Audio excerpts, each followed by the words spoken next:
My name is Mike Swaney, and I'm from Gibsons, BC, Canada, and I'm based in Barcelona, Spain. I mix between painting, drawing, sculpture, and right now I'm in Los Angeles doing a mosaic mural.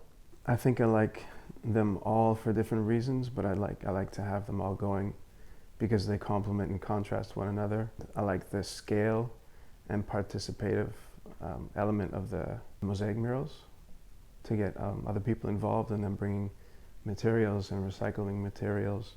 When you start from scratch with them, you have to teach every person how to use the cement and how to break the tiles and how to put them together. But in terms of teaching them color and that, I don't really want to interfere and just let it happen.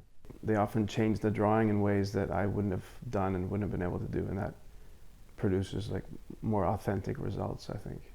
Everything in life that exists like on the margin of society is what I'm mostly interested in. Doesn't care about the laws of the art world and the art market and what art should be and whether or not it even is art, you know? I mean, I've always worked with people and collaborated with people, and I've always encouraged people who don't do art to do art. So that's always been a part of my practice. Nice way to disconnect from your ego and share and inspire others too. And that way, like incorporating other people's belongings into the mural, it makes the community more involved in the project, and it makes them just love the project more. It's a unique experience. Like every time someone brings something, I try to encourage them to break their own things. And yeah, sometimes it feels bad because sometimes they're really beautiful objects and you don't want to break them, but you have to put them into the wall. So there's this kind of dilemma. And then they take the hammer and they're super happy after breaking it. Putting in those thousands of pieces and finishing the puzzle, really, it's a lot of work. So it's nice to have an element where you're working with people too, otherwise you get pretty self-centered about the work. And then when it's finished, I like it and appreciate it for a short period of time, and then I just don't look at it anymore in general. I go straight to the next thing.